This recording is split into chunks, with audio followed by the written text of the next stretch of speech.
Hello friends, welcome back to my channel. बढ़ते हैं इस सीरीज के लास्ट एपिसोड की तरफ। एपिसोड के स्टार्ट में हम देखते हैं कि जिया और ली दोनों पिकनिक पर आए थे, जहां उसे ली की एक्स गर्लफ्रेंड शोए मिलती है। थोड़ी देर के लिए ली वहां से चला क्या जाता है कि उसने जिया को तंजिया बातें करना शुरू कर दी, लेकिन वो भी शोए की नेचर अच्छे से जान गई। कहने लगी कि मैंने ली को इसलिए पसंद नहीं किया क्योंकि वो रिच है, बल्कि इसलिए पसंद किया कि वो बाकी लड़कों से अलग है और मुझे हमारे एज डिफरेंस से कोई भी फर्क नहीं पड़ता। ली के आने पर शोए फिर से नॉर्मल बिहेव करने लगी और इन दोनों को अपने घर पार्टी पर भी इनवाइट किया, जिसके लिए ली तो उसको मना ही करने वाला था, पर जिया पहले ही बोल पड़ी कि हम दोनों टाइम से वहाँ पहुँच जाएंगे। शायद ही जिया उसे ये दिखाना चाहती थी कि ली को रिजेक्ट करके उसने कितनी बड़ी गलती की। नेक्स्ट सीन पार्टी का दिखाया गया, जहाँ ये दोनों टाइम से वहाँ पहुँच जाते हैं और शोए जिया का ड्रेस देखकर खुद से ही बड़बड़ाते हुए कहने लगी कि इसे ड्रेसिंग करने की जरा भी सेंस नहीं, जबकि ये ड्रेस उसने ली की पसंद का पहना था, इसलिए भी शायद थोड़ा ओल्ड फैशन लगता है। खैर यहाँ ली उसका बहुत अच्छे से ख्याल रख रहा था, उसे स्लोली खाने को कहता है, बिल्कुल ही एक गुड बॉयफ्रेंड की तरह। इसके बाद दोनों एक अजीबोगरीब सी पेंटिंग को देख रहे थे, जिस पर शोए ने आकर इस पेंटिंग की इन्फॉर्मेशन दी, जो कि काफी एक्सपेंसिव होती है और अमेरिका के किसी बड़े आर्टिस्ट ने बनाई थी। दूसरी तरफ एक फोटोग्राफर ली को देखकर उसे ग्रीटिंग्स करता है, जिस पर ली ने बताया कि मैं यहाँ अपनी गर्लफ्रेंड के साथ आया हूँ। उसे तो लगा कि शायद शोए ही इसकी गर्लफ्रेंड है। जिया को पीछे हटने के लिए कहता है, बताया कि मैं इस कपल की पिक्चर बनाने लगा हूँ। ये बात हमारी जिया को बहुत बुरी लग जाती है और ली ने भी फोटोग्राफर को क्लियर कर दिया कि मेरी गर्लफ्रेंड ये नहीं बल्कि वो है जिसे तुमने पीछे हटने के लिए कहा। नेक्स्ट सीन में जिया उदास बैठी होती है और शोए को फिर से मौका मिल गया उसे टोंट मारने का। कहने लगी कि तुम्हें तो वायरिंग गिलास पकड़ने की सेंस तक नहीं, ड्रेसिंग में तो तुम मिस्टर ली से भी ज्यादा ओल्ड फैशन्ड हो। तुम्हें क्या लगता है कि उसके साथ पूरी लाइफ गुजारना इतना आसान होगा? बेहतर होगा कि तुम टाइम पर ही अपना डिफरेंस समझ लो। पीछे से ली आते हुए जिया से कहने लगा कि तुम ही तो मेरी लाइफ का मेन कैरेक्टर हो, यहाँ बाहर आकर क्यों बैठ गई? तुम्हें पता है क्या मैंने अभी तक तुम्हें प्रपोज क्यों नहीं किया?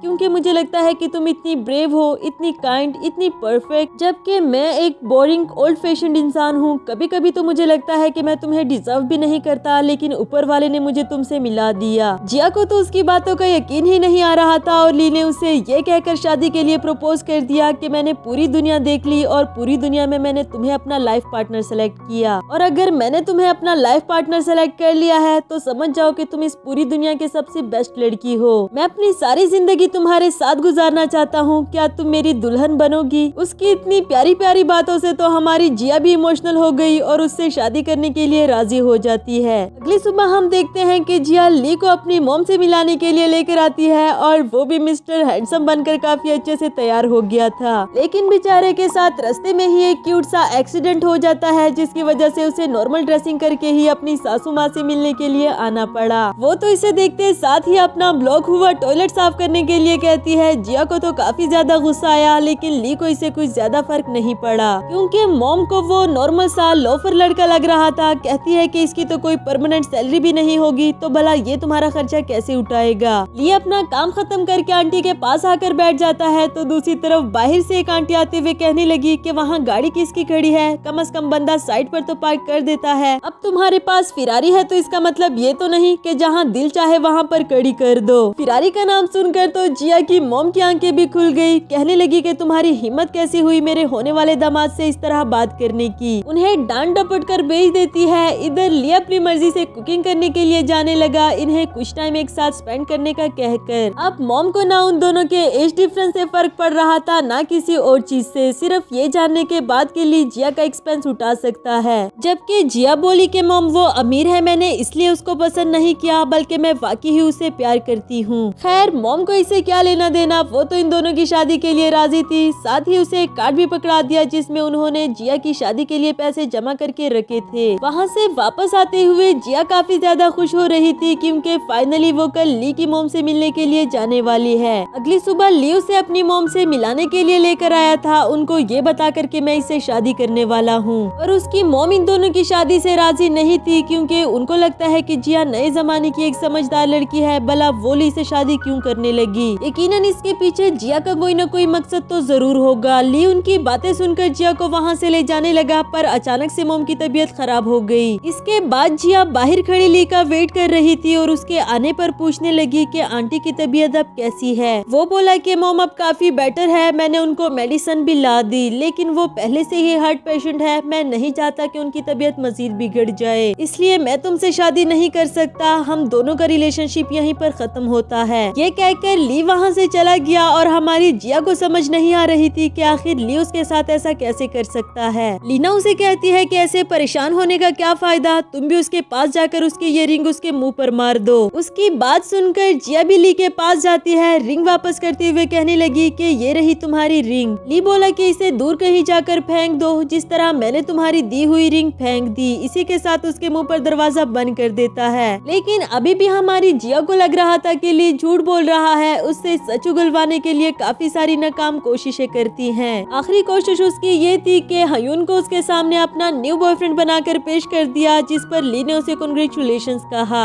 अब जब उसका आखिरी मेथड भी फेल हो गया तो हयून बोला कि शायद वो तुमसे प्यार नहीं करता, तुम्हारे पास अभी भी मौका है, तुम मेरे प्रपोजल के बारे में सोच सकती हो। दूसरी तरफ हमें ली को अपने एक फ्रेंड के साथ दिखाया गया, जिससे वो बता रहा था कि मुझे बिजनेस में बहुत बड़ा लॉस हुआ है, जिसकी वजह से मैं बैंकरप्ट होने वाला हूँ। तो यही वो वजह थी जिसलिए उसने जिया से भी ब्रेकअप कर लिया, क्योंकि वो नहीं चाहता कि मेरे साथ जिया का भी फ्यूचर मुसीबत में डले। ये बातें इधर बैठा हयून सुन लेता है, जिससे उसको पता चला कि ली वाकई ही जिया से सच्चा प्यार करता है, उसके साथ टाइम पास नहीं कर रहा था। नेक्स्ट सीन में जिया फिर से ली से मिलने के लिए आई थी, जबकि वो इसे यहाँ से जाने के लिए कह रहा था। बताया कि मुझे खामखा में परेशान मत करो। अब की बार तो जिया ने उसको बता ही दिया कि मैं जानती हूँ तुम ये ब्रेकअप वाला डोंग क्यों रचा रहे हो, मुझे हयून ने सब कुछ सच सच बता दिया। फ्लैशबैक से हम देखते हैं कि ली ने वो रिंग फेंकी नहीं थी, बल्कि उसे अपने गले में लटका लिया था। जिया भी हमेशा के लिए वो रिंग पहन कर रखना चाहती थी, चाहे ली की मर्जी हो या फिर ना हो। जब उसे चोट लगी थी तो ली एक बच्चे के हाथ उस तक मेडिसिन पहुंचाना चाहता था, पर एंड टाइम पर हयून आकर उसे अपने साथ ले गया। इधर प्रेजेंट में जिया उसे कहती है कि तुम्हें क्या लगा था कि तुम रिच हो तो मैं इसलिए तुम्हारे पास हूँ, और ये सब कुछ तुम्हारे हाथ से चला गया तो मैं भी चली जाऊंगी, तुमने ऐसा सोच भी कैसे लिया था। साथ ही वो कार्ड उसे पकड़ाती है जो इसे मॉम ने दिया था। बताया कि ये मैं तुम्हें नहीं दे रही, बल्कि अपने फ्यूचर के लिए इन्वेस्टमेंट कर रही हूँ, जब तुम अमीर हो जाओ तो फिर ये सारे पैसे मुझे वापस कर देना, और हाँ खबरदार आइंदा मुझे खुद से दूर किया तो। ये कहते साथ ही वो ली को हक कर देती है। अब वो भी मजीद अपने इस नाटक को जारी नहीं रख सका। दूर से ही खड़ा हयून इन दोनों को देख रहा था, सोचता है कि अगर मैं जिया को सब कुछ सच सच ना बताता तो यकीनन ये प्यार नहीं बल्कि सेल्फिशनेस होती। इसके बाद हमें वेडिंग सीन दिखाया गया, जिस तरह ये दोनों तैयार हुए थे, दोनों का कपल बिल्कुल परफेक्ट लगता है। मिस्टर ली ने उससे वादा कर लिया कि चाहे कुछ भी हो जाए मैं कभी भी तुमसे दूर नहीं जाऊंगा और ना ही तुम्हें जाने दूंगा। फिर वेडिंग किस के साथ वो अपनी वेडिंग सेरेमनी को कंप्लीट कर लेते हैं और इसी के साथ हमारी सीरीज एंड हुई।